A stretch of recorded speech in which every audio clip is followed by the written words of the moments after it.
तो जय जगन्नाथ आप मैंने खुशी था मु पूरा खुशी अच्छी तो आज थंबनेल देखते हो जान सकते आज कौ भिडियोटा हो तो हाँ मुझे ठीक माने एमती गोटे यूट्यूब रे भिडियो देखुली तो सोमपापड़ी केमती बना जाए से भिडियोटा आसला तो मुझे देखिली आ सोमपापड़ी मोर भी एमती फेवराइट तो मुझे भाविली भाई एमती सोमपापड़ी बना जाए मुझे माने करी तो सहीटा ही तो मुझे आज सोमपापड़ी तैयारी करी तो आज एमती भिडियोटा मुझे अपलोड करुँची 7टा बेलू माने एबे आसिक टाइम है 9:30 पर्यंत कि भिडियोटा एपर्यंत अपलोड हो सारी ना एबे मात्र भाई 80% मुझे ठिया देखिपे खुंट भाई थंडा भी एपटे लगुच सेपटे थंडा लगुन आउ 9:30 पर्यंत कुहुड़ी भी टे अच्छी देखिपे खरा जस्ट टे पकाऊँच तो चलो आज का लाइफस्टाइल ब्लॉग स्टार्ट कर आज लाइफस्टाइल ब्लॉग तो नुहे माने मुझे प्रोसेसटा केमती कौन बनैबी आईटा आप देख चलो तो गोटे मु कढ़ई नहीं गली आ कढ़ई तेल पकईदेली घी पकेवा था कि मुझे खाली तेल ही पकई मिक्स करके पकेवा था तो किसी समय तेलटा गरम हो सारा पर मु बेसन आ मैदा पकईली तो जी बेसन आर मानते जी मैदा आनी तो तार 50% बेसन पकेबे तो मु गोटे जगह मिक्स करके आनी पकईली बेसन आ मैदा तो ना धड़ा केमी देखा तो 5 ରୁ 6 मिनिट घाटी सारापर एमती रेड कलर हो तो रेड कलर हो सारा पर ये आमर कंप्लीट हो गला माने बेसन आ मैदा तो या गोटे जगह काढ़ीदेवा तो मु पछे भॉइसटा दूसरी केमती कौन शुआ मुझे जानी तो ये आमर कंप्लीट हो गला आम चीनी सिरा प्रस्तुति करिया तो मुझे कढ़ईटा पुणी आउ थे धोईकी बसईदेली तो अब आमर चीनी पकईवा जी आप मैदा बेसन भाजी थे से हिसाब से तो चीनीटा नेबा तो चीनी नहीं सारिकी माने कौन कह तो बेसी भी पानी पकईबेनी कारण मुझे देखी यूट्यूब रू तो थे भी करनी तो जी चीनी नहीं ठीक पानी एमती पकेबे चीनीटा पूरा डुबीज तो ना माने बेसी भी कम पकेबेनी ना भजा टाइप हो तो से तो माने ठीक डुबीज चीनीटा तो से तो या किसी समय छाड़ीदेवा एमती लेंबू रस भी पकेबार अच्छे कारण मुझे यूट्यूब रे देखी भाई भलसे कि ये मोर फास्ट टाइम भलसे जानी से कथा तो मोर एमती सोमपापड़ी फेवराइट तो मुझे फास्ट कही तो सहीटा ही कौन कह तो चलो ए माने कौन पछे भॉइसटा दूसरी ना भाई वीडियो भलसे कैप्चर कर वीडियो को आ मो वॉइस को तो ये मु चीनी सिरा सॉरी एबे मु लेंबू रस पकाऊँगी तो लेंबू रस पकई सारापर देखिए आप चीनी सिराटा माने केमिति हो देखो एमती अच्छी तो एबे देखो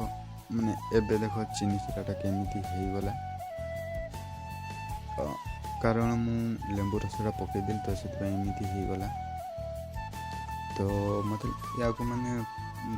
10 ରୁ 15 मिनट पकापकी चीनी सिराटा लगिला कारण ये मोटा हवा दरकार माने जमती हाथ को धरला पर हवा दरकार चीनी सिराटा भी कंप्लीट हो गला तो मुझे गोटे थाली आणिकी तेलटा देदेली कारण मैंने मुझे सिराटा ढाली थाली भलसे लगे तो देखा थे चीनी सिराटा केमती पूरा धला देखा टे रेड टाइप बोधे देखा माने हलदिया टाइप देखा हाँ हलदिया तो थाली रे काढ़ीदेली सब माने चीनी सिरा तो तापर या मैंने कौन कह आपको भी माने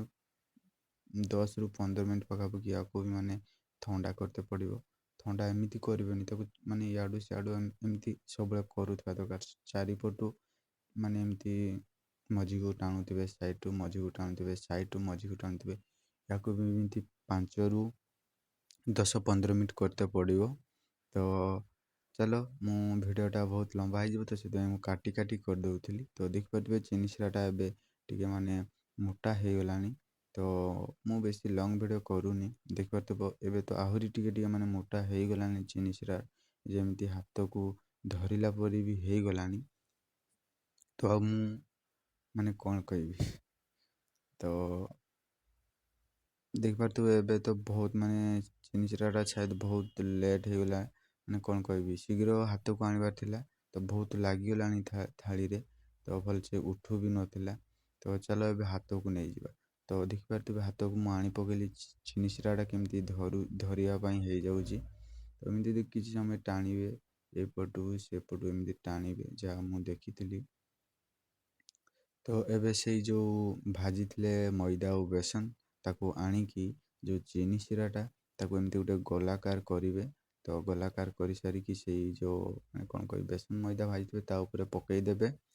ତାପରେ ପକାଇ ସାରିଲା ପରେ ତା ଉପରେ କିଛି ଲଗାଇଦେବେ, ମାନେ ବେସନ ମଇଦା ଲଗାଇଦେବେ। ତ ତାକୁ ଏମିତି ରାଉଣ୍ଡ କରିକି ପୁଣି କରିବେ, ପୁଣି ଆଉ ଥରେ ରାଉଣ୍ଡ କରିକି ପୁଣି ଟାଣିବେ। ଏମିତି ମାନେ ୟାକୁ ବି 5ରୁ 10 ମିନିଟ୍ ପାଖାପାଖି କରତେ ପଡ଼ିବ। ତ ଚାଲ ମୁଁ କ'ଣ କହିବି ଆଉ। ତ ପୁଣି ସେମିତି ଟାଣିବେ, ପୁଣି ଲଗାଇବେ, ଟାଣିବେ, ଲଗାଇବେ, ଏମିତି ବହୁତ ସମୟ କରତେ ପଡ଼ିବ, 5ରୁ 10 ମିନିଟ୍ ପାଖାପାଖି।